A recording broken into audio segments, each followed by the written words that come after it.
Ambeza and Udejin Beze Juna, so no Ndi Igbo in South Africa. If NJ me video about Basalo, well trained Boko Haram fighters and a shift to Ndi Igbo. Otege shift to render before the lockdown. Manobia ze kanjo kemwe when the lockdown. A wele push is more number of them. Hawela bata Ndi Igbo. Some of them are already strategically placed. Achokwa me umeko no matana. Oburu ubua came with a security report to Basari File Mekita. These fighters from all over Africa is in Ndi Igbo. Oburu Kak came with the report. Malandi Yoruba with their own report to decide for Momotekun to protect all the Yoruba territories. Ndi Igbo nwete nkefa. Our governors gbachie nkịtị. Mgbe a kpọziri meeting akpọ Mohammed Adamu bụ Inspector General of Police, a Fulani man, to be part of the meeting. So mgbe ọ hapụzi part of the meeting, nne ya nwụrụ and ndị igwe nọ na that meeting had to walk out because fa chọrọ ịbịa mebezie meeting with ndị nne anyị na-atụ ụjọ na ha nwa bịara ịwakpo anyị ọgụ na ha nwa na-egbusi ụmụnne anyị abịazie ka ha bịa soro anyị mebe meeting. So nne ya nwụrụ had to leave the meeting. So if nji agwa unu bụla, that is to show you how the level our governors ji dey compromised with this current oppressive government of Muhammad Buhari.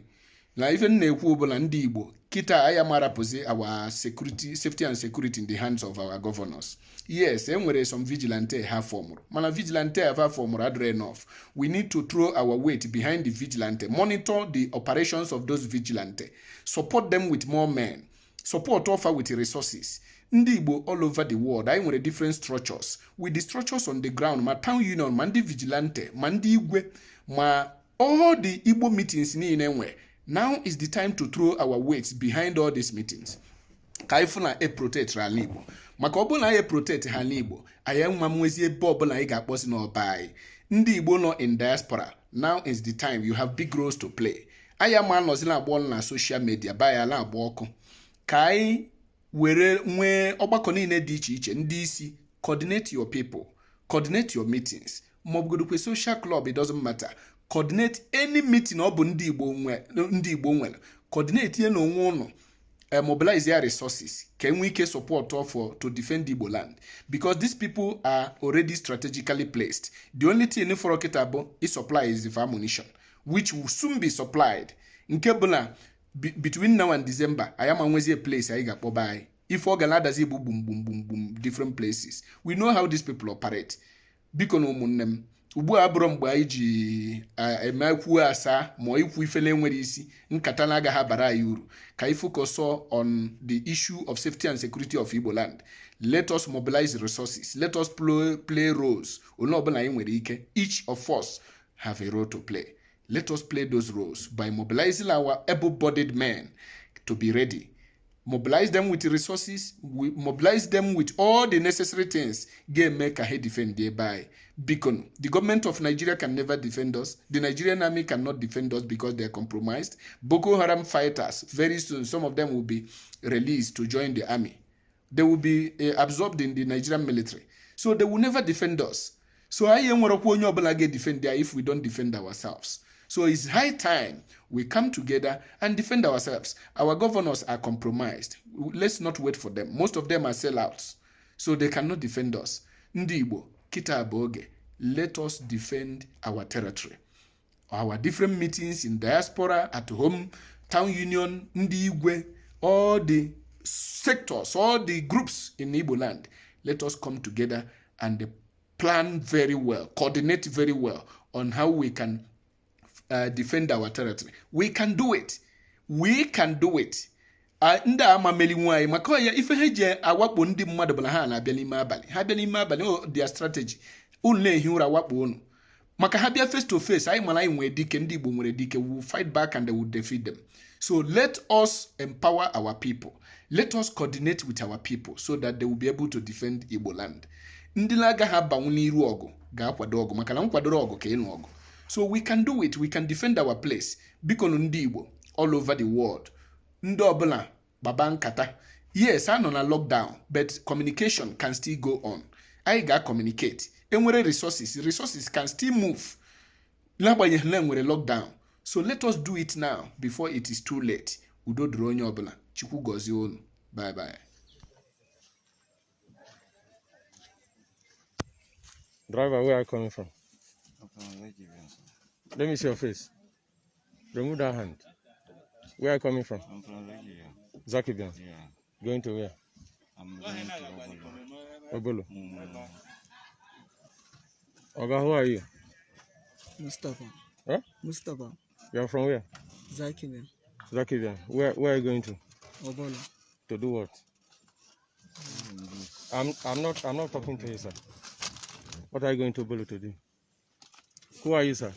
Salman. Where are you going to? Going to Obolo. To do what? Carry goods. Oga, who are you? Bye. Where are you going to? Obolo. To do what? Nothing. Who are you? Where are you going to? Ugola. Huh? We are going to Ugola To do what? to collect our goods where they are. Where are you going to? Ugola. To do what? Huh? To do what? What are you going to Obolo to do? And what is your name? My name is Abbas. Huh? Abbas Abbas. Yes. You are from where? from Zakive. Who are you? Hamza. I'm there. Hamza. You are from where? I'm from Ugola. Where are you going to? Where are you going to? Who are you? Oga? I'm going to Who are you? What is your name? My name is Huh? Gadi. Godi. You are from where? I'm from Zakive. What is your name, Oga? Hamza. What is your name, madam? Shapa. Where are you going to? Obolo. To do what? This one na my husband. This one, my husband. Okay, una they live for Obolo. I've been they go do business there.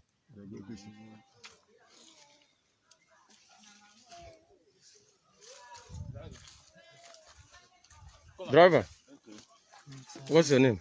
My name is Salih. Where are you going to? They go for Obolo. To do what? I drive. Huh? What is your name, sir? Me. How many are there for this motor? Chineke. God. What is your name? Mohammed. Huh?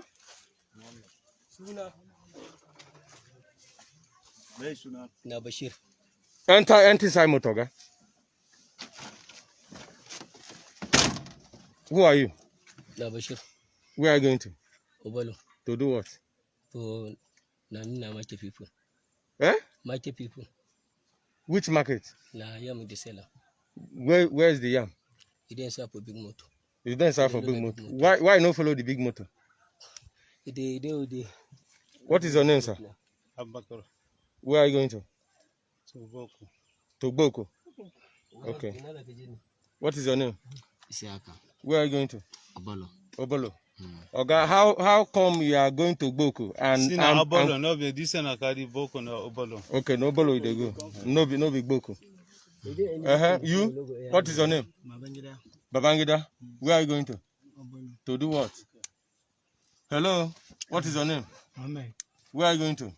Obolo. To do what? Jesus Christ. Hello. Abdul. Una dey four for this motor. I cannot begin to ask all of you one by one what's your name like. What is your name, sir? Abdul. Eh? Abdul. Abdul. What is your name?